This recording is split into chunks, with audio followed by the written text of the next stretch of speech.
Halo guys, Assalamualaikum warahmatullahi wabarakatuh. Ketemu lagi bersama Nia Safitri di Saudi. Guys, ada informasi buat kalian, terutama buat calon-calon TKW, terutama TKW Saudi Arabia. Kalian harus simak video ini sampai selesai ya, karena ada kejadian seperti ini. Aku mau minta tolong kepada BP2 PMI, Pak Beni Ramdhani, Ketua Pak Beni Ramdhani. Ada PMI yang meminta pertolongan. Jadi beliau ini berangkat ke Saudi dengan visa ziarah.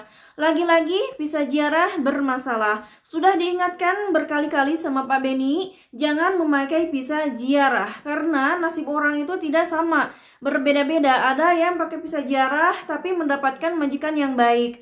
Dan ada juga yang mendapatkan majikan tidak baik seperti si Mbak ini. Saya akan ceritakan sebelum lanjut ke ceritanya. Saya akan mengingatkan kalian dulu ya.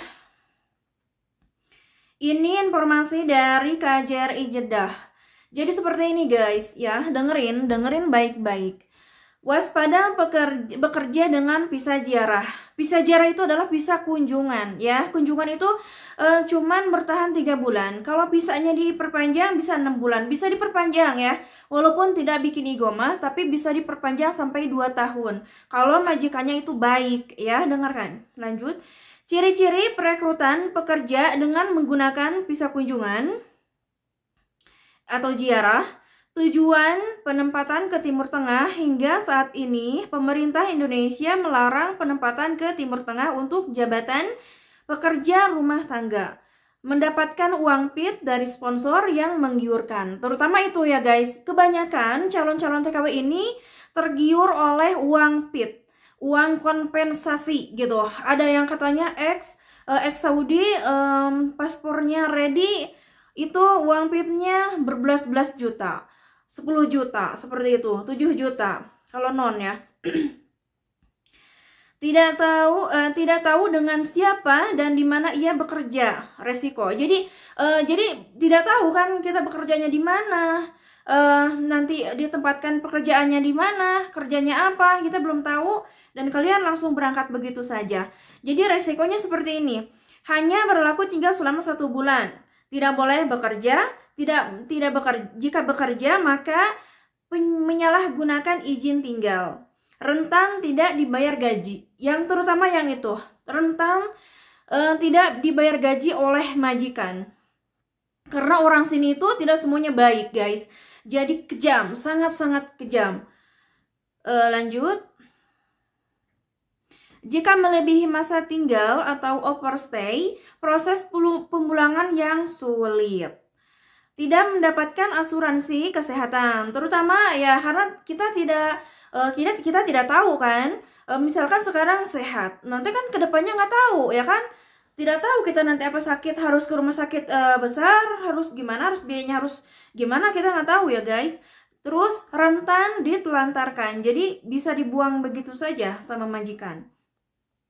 Rentan dituntut dengan denda sebesar 15.000, setara dengan 50 juta atau lebih. Kalau lagi rialnya lagi naik sekitaran 60 juta guys. 15.000. Rentan dilaporkan polisi. Tidak bisa ditransfer menjadi izin tinggal. Bagaimana, masih mau bekerja dengan visa ziarah? Bagaimana guys? Jadi sebelum berangkat, sebelum bertindak, kalian itu harus berpikir dulu gitu ya. Sebelum melakukan sesuatu, kalian harus berpikir dulu berkali-kali lipat ya. Nah, terus seperti ini. Terus lanjut, begini guys ceritanya. Jadi ada si Mbak ini bekerja sudah 7 bulan di Saudi, tempatnya di Mekah. 6 bulan tidak digaji. 6 bulan tidak digaji kali 1.000, misalkan gajinya 1.000. Jadi 6.000 kan?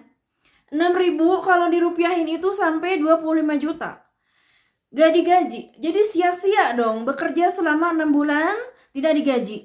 Jadi mungkin ya dari Indonesia kita berangkat untuk bekerja, membantu perekonomian keluarga, membantu nafkah, mencari nafkah suami, ya membantu suami mencari nafkah, dan ternyata pas datang ke sini itu ada penyiksaan. Penyiksaan itu mental ya, bukan penyiksaan itu bukan berbentuk pemukulan atau gimana. mental juga disiksa oleh majikan, tidak digaji. Terus yang paling menyedihkannya lagi, si Mbak ini dituduh mencuri, difitnah mencuri oleh majikannya. Terus saya tanya, kok bisa difitnah mencuri? Jadi gimana ceritanya? Si Mbak ini, jadi aku tidak bisa berkomunikasi dengan baik sama si Mbak ini karena katanya di rumahnya ada CCTV. Terus si Mbak ini diancam setiap hari, setiap malam. Jadi katanya difitnah, dia lagi tidur katanya, terus tiba-tiba difitnah mencuri, entah nggak tahu ya itu mencuri apa, dan difitnah seperti itu. Terus mirisnya lagi, si tas si Mbak ini dibuang sama majikannya. Di dalamnya ada identitas, KTP Indonesia, ada paspor, jadi dibuang sama majikannya. Kalau igomah memang nggak punya igomah karena si Mbak ini kan bisa jarah dan tidak dibikinkan igomah. Sudah 7 bulan di sini. Seharusnya udah bisa pulang ke Indonesia karena kan maksimalnya 6 bulan ya. 6 bulan tinggal di Saudi gitu. Kalau misalkan visanya diperpanjang. Terus setiap malam, setiap pagi, setiap siang itu siang malam diancam. Aku bilang, kalau misalkan diancam mau dilaporkan ke polisi, Mbak jangan takut. Nanti bilang aja ke polisi kalau dia itu adalah kalau si Mbak ini adalah bisa jarah dan majikan memperkerjakannya dan tidak digaji. Tapi kata si Mbak ini bukan, dia diancam mau dibuang. Jadi mau dibuang sama majikannya gitu. Jadi setiap malam, setiap hari katanya ada ancaman seperti itu. Dan aku mau nolong gitu, mau membantu, dan aku udah melaporkan ke KJRI, ke kedutaan. Karena ada yang bilang katanya lapor aja ke polisi. Nggak bisa guys, nggak bisa melaporkan ke polisi karena kita TKW itu ada kedutaan. Jadi sebelum ke polisi kita harus melapor dulu ke kedutaan. Jadi kedutaan yang akan mengurus kita. Namun kedutaan tidak memberikan solusi. Maksudnya tidak apa ya? Jadi malah ngomongnya gini, bahaya bisa jarah. Dan saya bilang, Pak, ini kan sudah terjadi, orangnya sudah di sini, bagaimana solusinya? Dan dari pihak KJRI malah memberikan nomor BP2 PMI. Katanya ditelepon aja dari Indonesia karena kalau dalam negeri itu bebas biaya. Jadi harus dilaporkan ke kepolisian terdekat karena ada perekrutan TKI ilegal. Jadi aku kasih ke si Mbaknya, Mbak ini nomor BP2 PMI, hubungi aja oleh keluarga gitu. Ceritakan kejadian di sini seperti ini, bagaimana gitu, ceritakan. Jadi karena KJRI juga nggak bisa menolong. Kalau bisa jarah kan nggak ada PK guys, nggak ada izin kerja, nggak ada izin tinggal. Jadi bagaimana? Jadi susah. Nah, jadi kalian yang mau berniat untuk bekerja ke Saudi Arabia dengan visa jarah, kalian harus berpikir lagi, jangan tergiur oleh uang fit. Jadi seperti ini kejadiannya, nggak bisa berbuat apa-apa kalau sudah seperti ini. Selain meminta untuk pulang dan ongkos sendiri dan uang, nggak tahu uang yang 6 bulan itu dikasih apa enggak, karena majikannya udah galak, udah memfitnah, udah mengancam membuang. Jadi susah kalau udah seperti ini kejadiannya. Makanya jadi harus berpikir dulu kalau misalkan mau berangkat ke Saudi, karena kalian tidak bisa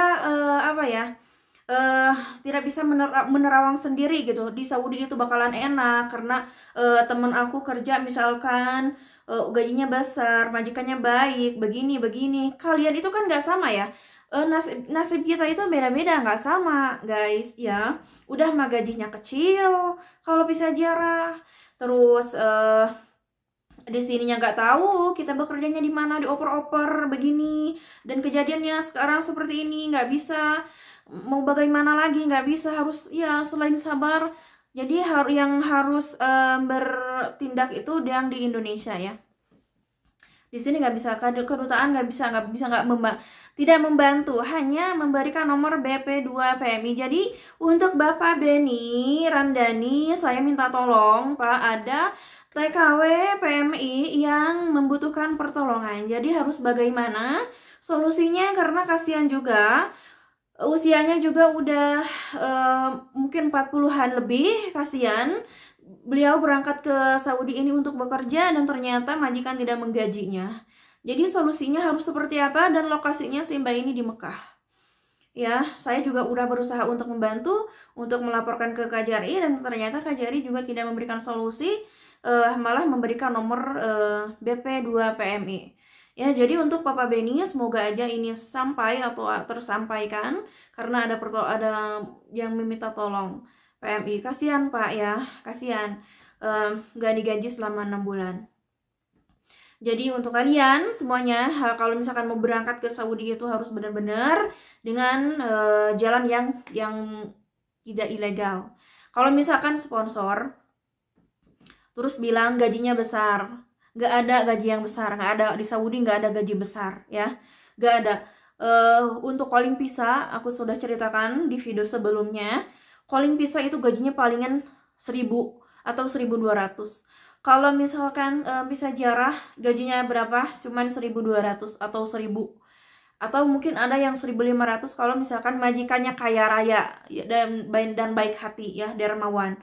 Kalau misalkan majikannya baik, membutuhkan pembantu, itu setiap bulan, setiap 3 bulan atau 8 bulan atau 6 bulan itu langsung visanya diperpanjang gitu. Terus pulangnya juga exit mandiri, majikan yang nanggung gitu.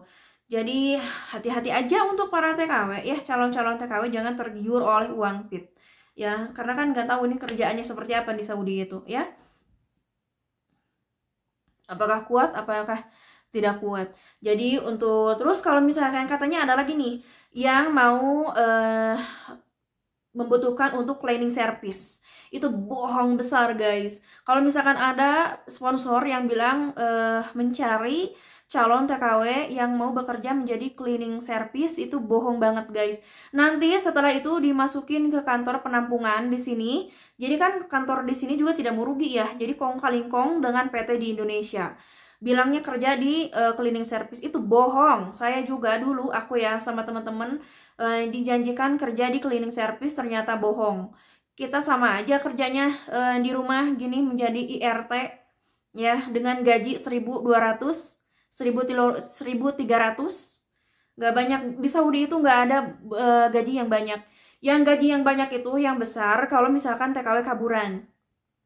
Kalau TKW kaburan itu banyak banget resikonya, harus bayar segalanya sendiri dan nanti pulangnya juga sulit. Apalagi kalau misalkan kaburan dari rumah majikan. Kalau misalkan ke Tarhil itu mental karena igomahnya mungkin dibalak surtoh oleh majikan. Dibalak surtoh teh di ini guys, dilaporkan ke polisi. Kalau misalkan ini mungkin ada kasus gitu, seperti itu guys ya. Terus kalau gajinya besar, mungkin si TKW ini sudah berpuluh-puluh tahun di sini. Ada yang gajinya katanya 3.000, ya mungkin udah lama kerja di sini. Kalau baru emang nggak ada gaji yang besar, nggak ada. Temen aku calling visa gajinya cuma berapa? 1.000. Ya, jadi nggak ada. Kalau misalkan ada sponsor yang bilang gajinya besar, begini-begini, jangan mau, harus tahu dulu gitu. Harus mencari PT yang legal. Katanya kan sekarang udah legal, jadi mencari PT yang legal. Jangan visa ziarah ya. Itu aku ingatkan lagi ya, daripada setelah seperti ini, setelah kejadian seperti ini kan siapa yang rugi? Kalian sendiri yang rugi ya. Jadi ya udah. Jadi aku minta tolong banget sama Pak Benny, semoga Pak Benny melihat video ini atau ada yang menyampaikan ke Bapak Benny, tolong PMI yang sedang kesulitan, PMI Saudi Arabia sedang kesulitan dengan majikannya difitnah mencuri dan tidak digaji. Semoga ada solusi, semoga kita doakan saja, semoga hati majikannya luluh dan membayar yang 6 bulan. Kalau mau dipulangin ke Indonesia, syukur alhamdulillah, jangan sampai dibuang ya. Oke guys, terima kasih bagi yang sudah menyimak video ini dari awal sampai akhir. Wassalamualaikum warahmatullahi wabarakatuh.